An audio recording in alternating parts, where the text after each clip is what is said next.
그는 밥벌이를 위해 법을 배운 사람이었다. 출세가 꿈이었고 돈을 벌기 위해 자격증을 딴 사람이었다.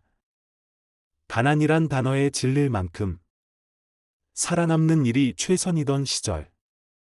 그런 시대. 송우석이라는 이름의 한 남자는 변호사가 되었다. 처음부터 정의를 위해 법복을 입은 것은 아니었다.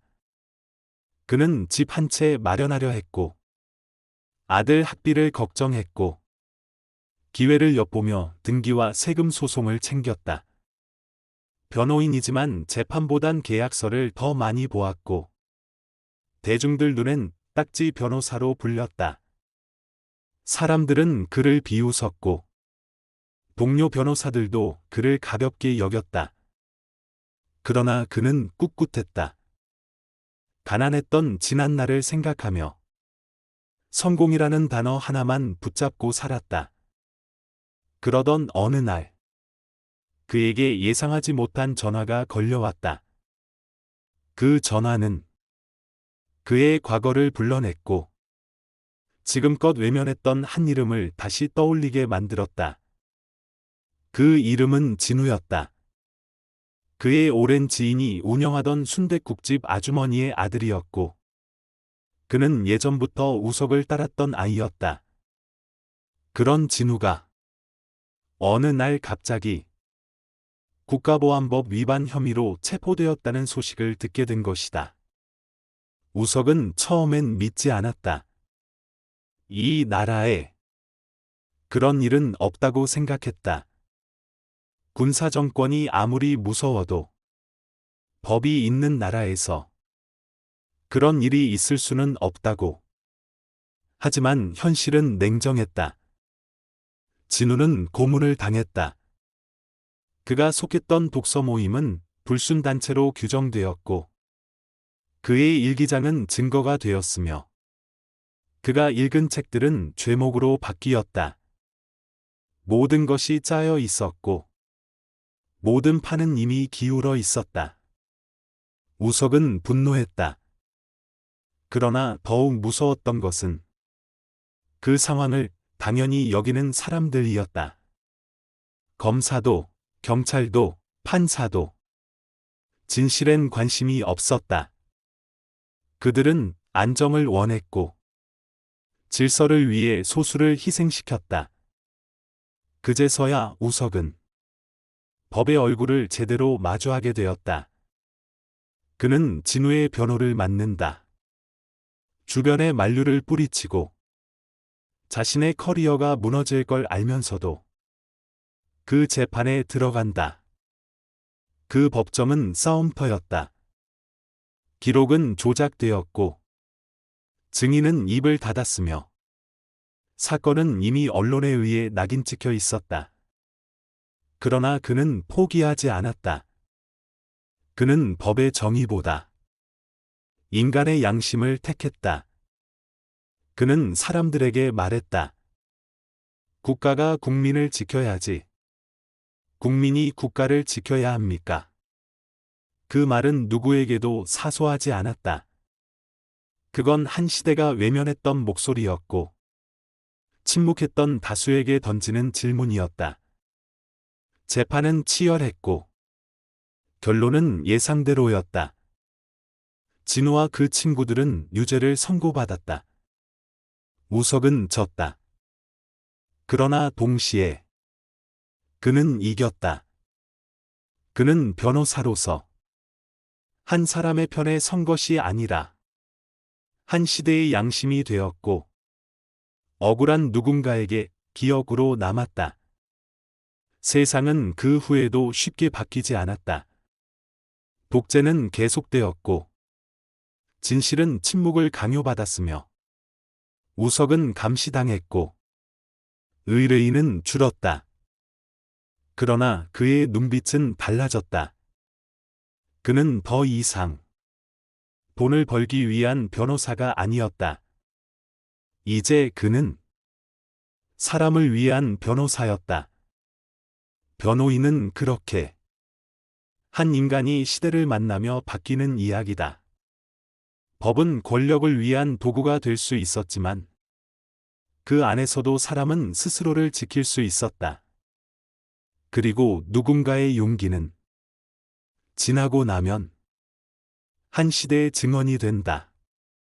여기까지가 영화 변호인 일부, 줄거리 요약 약 3만 자 분량의 서사적 정리입니다. 이제 곧 이어서 별표 2부, 작품 해설 일부, 약 2.5만 자, 별표를 역사, 철학, 정의, 인물 중심으로 감정의 결을 따라 서사적으로 이어드리겠습니다. 감사합니다. 감사합니다.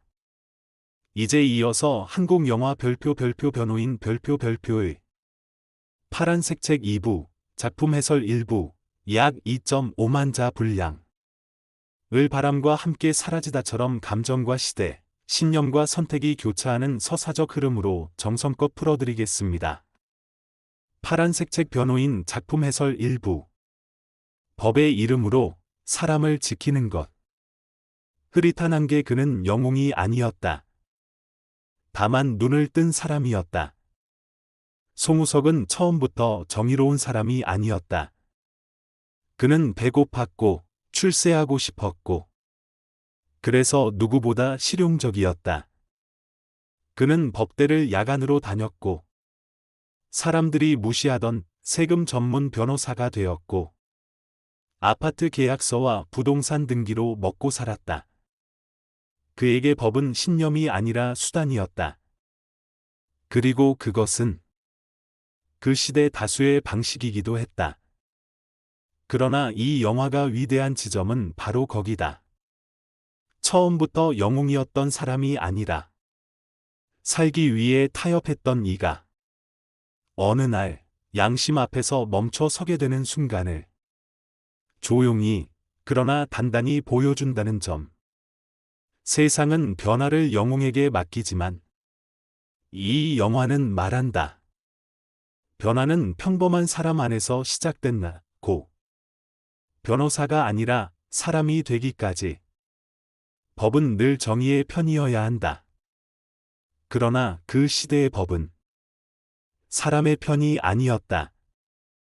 진우가 끌려갔을 때 경찰은 증거 없이 혐의를 만들었고 검찰은 고문을 통해 자백을 받아냈고 법정은 이미 결론을 정해놓고 있었다. 우석은 처음엔 믿지 않았다. 그는 시스템을 신뢰했다. 하지만 진우의 얼굴을 보며 그는 깨달았다. 시스템이 아니라 사람이 사람을 지켜야 한다는 것. 그는 법정에서 소리친다. 그건 변호사가 아니라 사람이 발언하는 목소리였다. 초 한 어머니가 지켜낸 식당, 한 아들이 지켜낸 양심. 진우의 어머니는 순댓국집을 운영하는 여인이었다. 그녀는 시골에서 상경해 손으로 밥상을 차려왔고 그곳은 우석에게도 고향 같은 공간이었다. 그녀는 아들의 무죄를 믿었고 우석의 정의도 믿었다. 그녀는 법정에서 아들을 지켜봤고 눈물 대신 고개를 들었다. 이 영화에서 가장 슬프고도 아름다운 장면은 진우가 판결을 받고 돌아가는 순간 어머니가 아무 말 없이 손에 도시락을 쥐어주는 장면이다. 그것은 말없는 항변이자 이 시대의 어머니들이 끝끝내 사람을 포기하지 않았다는 증거였다. 국가가 국민을 지켜야지 국민이 국가를 지켜야 합니까? 이 대사는 이 영화의 심장이다. 법정은 고요했고 그 말은 천천히 그러나 무겁게 가라앉았다. 그날 법정에 있던 이들은 정의를 보지 못했다. 그러나 정의가 무엇이어야 하는지는 배웠다. 이 대사는 지금도 회자된다. 왜냐하면 그것은 그 시절만의 문장이 아니라 오늘 우리에게도 여전히 유효한 질문이기 때문이다. 안개 그날 법정에선 졌지만 역사에선 이겼다. 진우는 유죄를 받았다. 그러나 아무도 그 판결이 정당했다고